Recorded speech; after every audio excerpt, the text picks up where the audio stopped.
ലോകത്തിലെ ഏറ്റവും വലിയ മോട്ടോർ സ്പോർട്സ് മാമാങ്കമായ ഡക്കാർ റാലിക്ക് മുന്നോടിയായി സൗദിയിലെ യാംബുവിൽ താരങ്ങളും സംഘാടകരും ചേർന്ന് പുതുവത്സരം ആഘോഷിച്ചു. ഡക്കാർ റാലിക്കായി പണിത താൽക്കാലിക ക്യാമ്പിലായിരുന്നു പുതുവത്സരാഘോഷങ്ങൾ.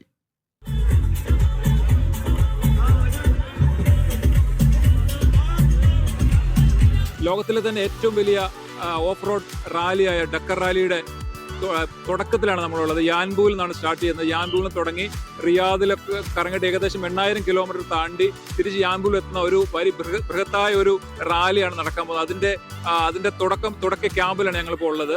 മലയാളികളായ ആളുകളും വളരെ ധാരാളമായി ഈ ക്യാമ്പിൽ പ്രവർത്തിക്കുന്നുണ്ട്.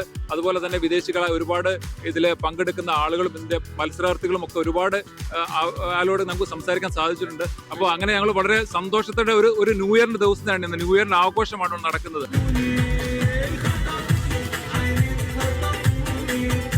ലോകം പുതുവർഷത്തെ വരവേൽക്കുമ്പോൾ ആവേശത്തിന്റെ കൊടുമുടിയിലായിരുന്നു യാംബുവിലെ ഡക്കാർ റാലി ക്യാമ്പ്.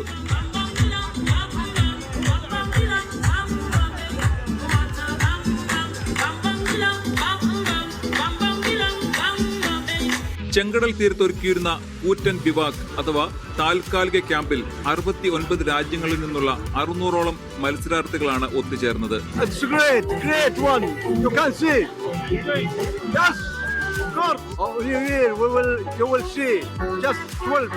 റാലിയുടെ ക്രാഷ് ടെസ്റ്റുകൾക്കും വാഹന പരിശോധനയ്ക്കും ഇടയിൽ ലഭിച്ച ചെറിയ ഇടവേളകൾ താരങ്ങൾ ആഘോഷമാക്കി മാറ്റി.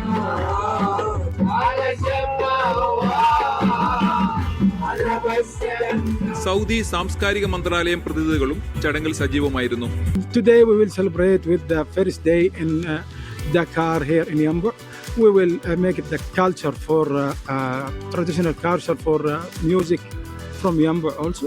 Then also me and my team also we will celebrate it here. Then I will tell them welcome all in Yanbu.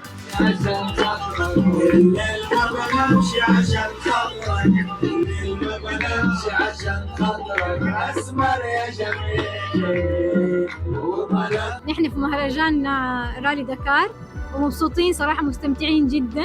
مكان مرة حلو، الفعاليات حلوة الحمد لله. إن شاء الله تنبسطوا كمان معانا وتشرفونا.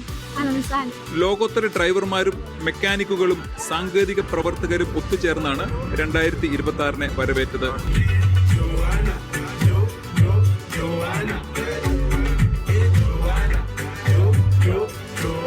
മരുഭൂമിയിലൂടെ 8000 കിലോമീറ്റർ യാത്രയ്ക്ക് മുൻപുള്ള മാനസിക ഉല്ലാസം കൂടിയായി ഈ ഒത്തുചേരൽ.